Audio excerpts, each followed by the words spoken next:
Welcome from the brand new American Blues Theater, a fantastic venue, which from July 5th to August 18th will host the last Wide Open, a great play, a love story, a comedy featuring our guests, featuring Michael Mahler and Dara Cameron. Michael, Dara, welcome. Thank you so much for taking your time. Yes, we're happy to Talking to us. The Last Wide Open. It's not a new play, but you will be presenting a world premiere of a special version of it. Talk about the play for a moment. Yes, well, when Audrey first wrote the show, it's a story about an immigrant and a waitress who sort of fall in and out of love in different variations, right? Yeah. When we first read the play in American Blues, we thought it was really interesting and a great fit for us. And we asked Audrey if there was a chance to change the immigrant from Italian to Polish so that we could really make it feel like a Chicago production, you know, and focus it on like the vibrant Polish community we have here, and make it more likely that someone like me could play the role. I think I have a little more Polish in me than Italian. And she was open to it and wonderful. She brought on a Kathleen who helped her sort of adapt it and make it feel authentically Polish. Her parents were first-generation immigrants here. And yeah, so this version is brand new. No one will have ever seen it before. So how much was it changed? How much of the play was actually changed? The name of the character that you play was obviously changed. Yes. You're Mikołaj. Yes, exactly. Right? Mikołaj 𝐓𝐴 There you go. Obviously, the words that you're going to be throwing in will not be in Italian, they will be in Polish. What other things are modified? We changed, the restaurant is different, you know, now it's Jana's instead of... Yeah, she did such a good, you know, she really infused the spirit of this kind of Polish family restaurant into the play. So it feels very, I was actually surprised. I sort of thought it was just going to be, you know, a few words swapped out, but it really does feel like a premiere of a really exciting celebration of this sort of Polish immigrant community. So yeah, my character didn't change much, but sort of everything around her did. Yeah, I think they tried very hard to be authentic to the experience of coming here. And, you know, there's three different versions of Mikołaj that I play. There's a version who's been here for 15 years and is fairly comfortable with the language and everything. There's a character who's been here for 2 days. Fresh off the boat. Fresh off the boat, exactly. And then there's sort of one in the middle. So it's I think they tried very hard to make the language match that, you know, to make the play feel very authentic to those very different experiences. Yeah, so it's three different timelines. Yes, exactly. That makes it special, right? It is an unusual, we've been thinking a little bit about it like it's like the multiverse, you know, the Spider-Man movies into the multiverse, that it's like, you know, it's the same day. And it kind of, we watch this love story unravel in three very different ways, and kind of shows you how, you know, your circumstances and how the decisions you make can really change the trajectory of your life and your relationships, and how we interact with each other. So it sounds very heady, but it's also just sort of, you kind of go along for the ride, and it's very, I think it's very intuitive too. Yeah, I don't think it's hard to understand. And the comedy in it is really, it feels very natural, and it's a love story. Who doesn't love a love story? So those three timelines, they are not showed from the beginning to the end. Those timelines intertwine, and but how much is changed? Obviously, Mikołaj, your character is Mikołaj is changed, right? Yes, yes.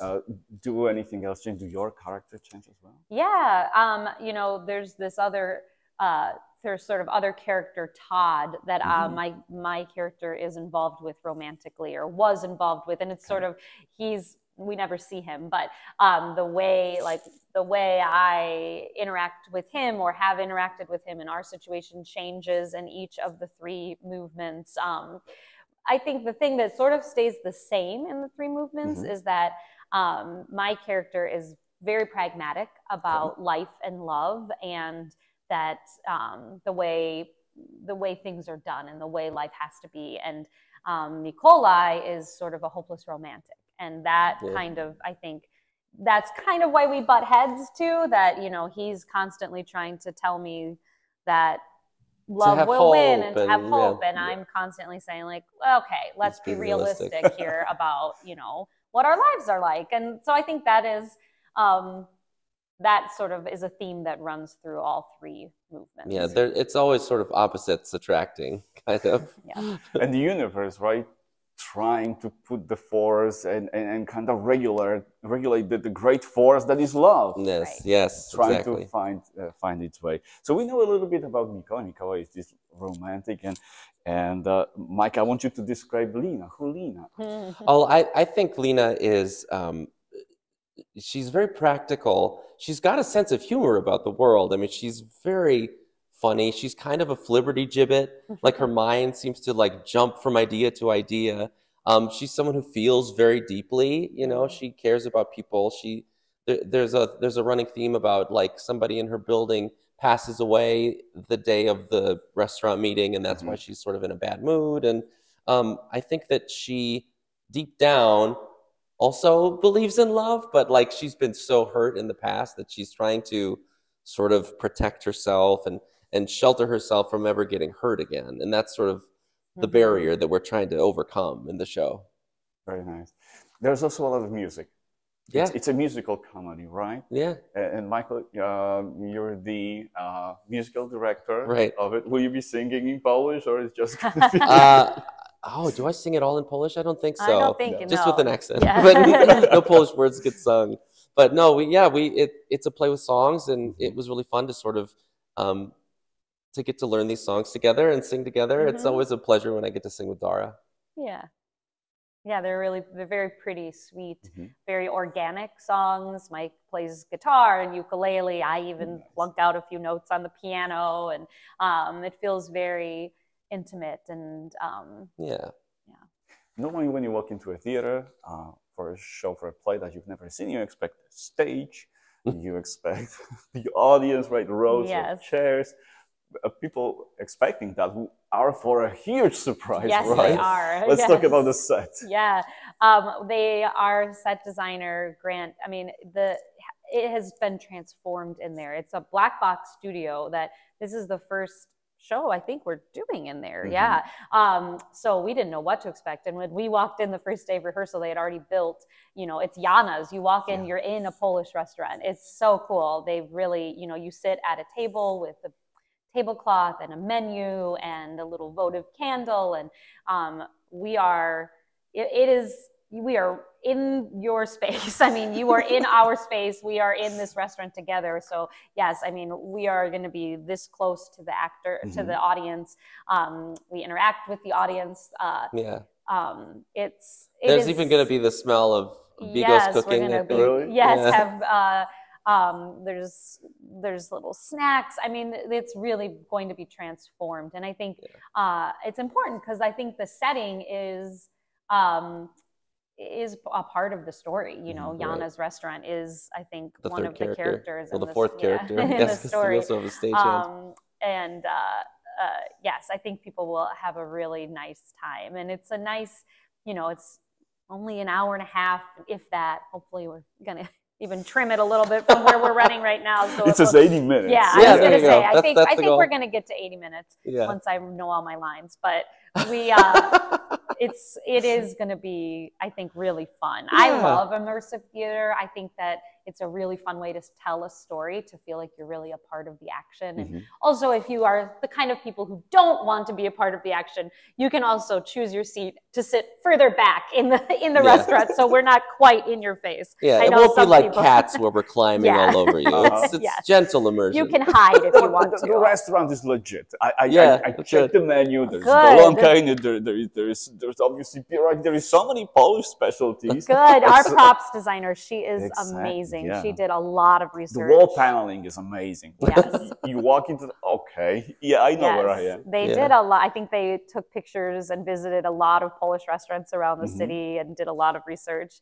But we just found out that the pictures, they're going to hang some pictures on the wall of like Jana and her family, and they're going to actually be authentic pictures of Kathleen, the adapter's family from Poland. And that's Matilda, the dialect coach. Yeah, it's really neat. The only thing we don't have is a TV, which I think is pretty common in Polish restaurants. Yeah. But we were like, we're not going to have a TV. No. We're pretending the TV is, behind the audience. That was a good That's decision. the only thing we don't have. So no one's going to be watching any, games. No, I think I play a soccer game on my phone at one point. Let's talk about those interactions with the audience. That makes your job, in my opinion, that much more difficult because you never know what you're going to get in return, right? Yes. How much of the interaction is there? How do you handle that? It'll be interesting. I mean, it's quite a bit. Yeah, we sort of welcome them into the play in the beginning and kind of explain how it's going to work with the 3 different movements. And then there's a moment towards the end where things start to kind of break down. And we even need to, the audience's help on, voting on whether they believe in love or not. So there's quite a bit of, we sort of need them to help us finish the show. But I think it's fun. I love audience interaction. I think as an audience member, I don't always. I'm the one who wants to sit further back. But I do like, it's fun, having that. It helps so much to have an audience who's game and who wants to be there, and it always makes for an interesting show. And we've done It's a Wonderful Life for so many years now here at this theater that involves a lot of carols singing together and involving the audience. So it's something that I think we're looking forward to more than being afraid of. Yeah. Awesome. Michael, I have to test your Polish. The audience wouldn't, excuse me, if I didn't check. If you can mówić po polsku. Mówisz po polsku? Do you speak Polish? What can you say in Polish? I can say, can I swear? Yes, you can. Go for it. I can say no kurwa. There you go.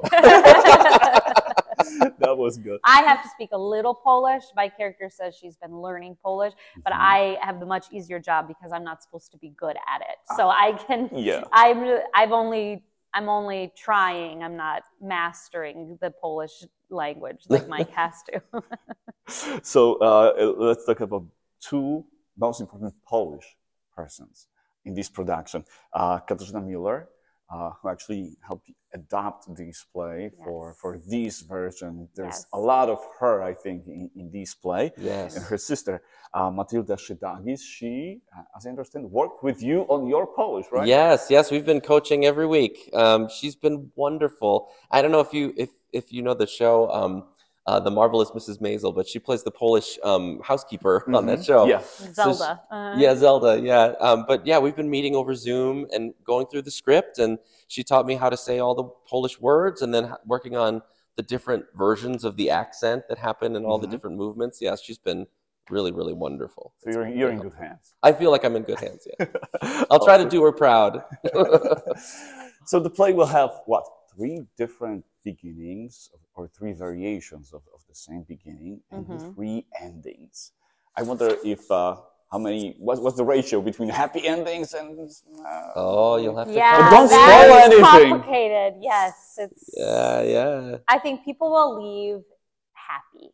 It's not a downer of a play. It is very uplifting in the end and a very sweet, happy love story. All things considered. And it's a beautiful message of connection, across different boundaries and different, different experiences, still finding common ground and finding, love and real affection in a crazy world. The fact that you have to travel, your character has to travel halfway across the globe to find the true love. That is amazing in itself. That's interesting, to think about. You are a married couple. Yes. You guys fell in love once for real.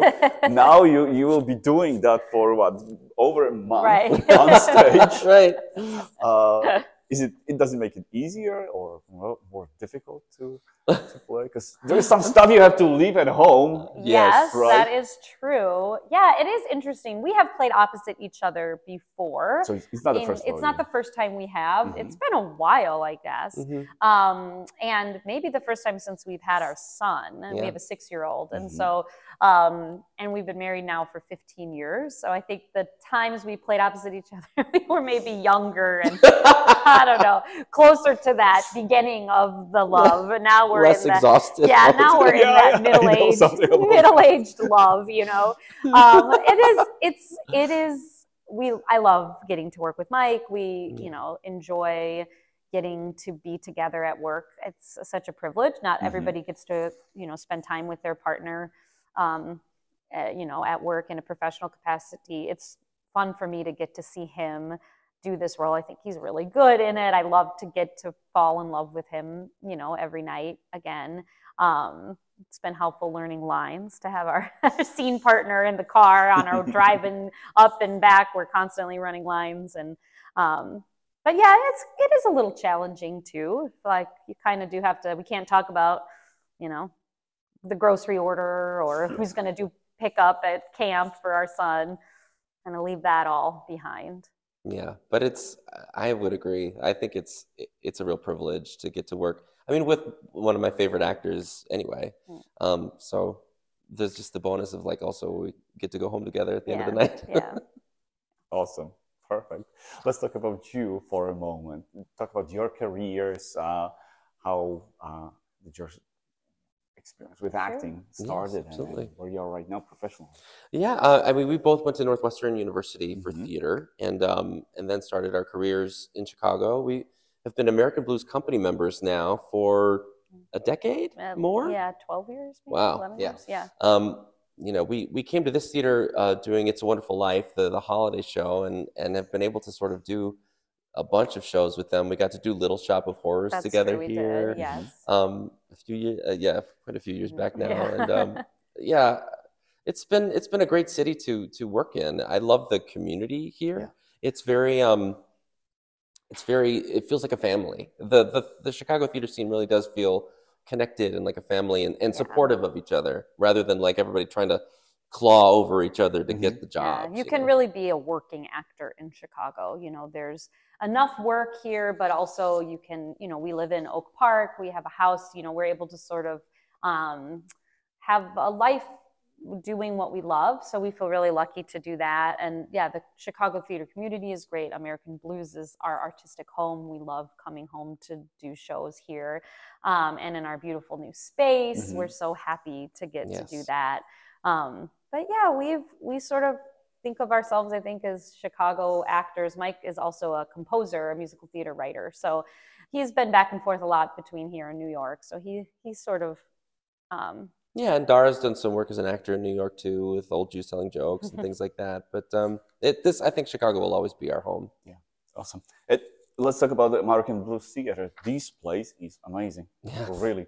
Not just brand new, but it's great. Talk about this place. Oh, we are so happy. It feels like a dream come true. Mm-hmm. I mean, we were an itinerant theater company for 25 years, finding homes on various theaters throughout the city. And then Wendy Whiteside, our artistic director, I feel like even 10 years ago, I remember her saying like, I am going to make this happen. And she did. She did, with the support of, our alder people and the city and the mayor and incredible board. And yes, our board and we have these, amazing like angel donors who have just sort of always believed in our story and our mission. We sort of try to tell American stories, which is sort of a big, it can kind of encompass a lot of when we say American, right? What that means.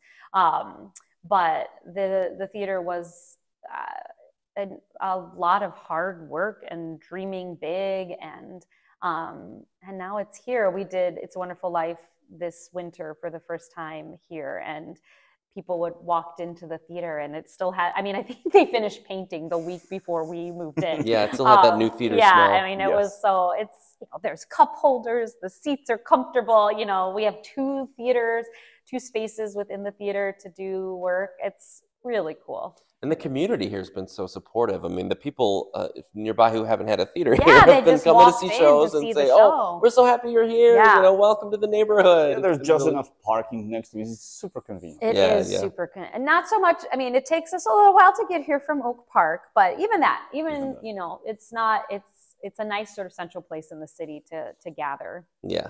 For some good theater, good storytelling. Awesome. The Last Wide Open opens, what, July 5th. The phone number to the theater and its address, everything is listed somewhere here at the bottom, right? Yeah. So you will have no problem finding the information about how to get tickets and about the times when the shows will be available for you. We have an interview with Matilda and Katarzyna going on almost at these very moments. So you can also read about that in the upcoming weekend edition. But I want you to invite our audience to come and see The Last Wide Open. Yes, please come see us this summer.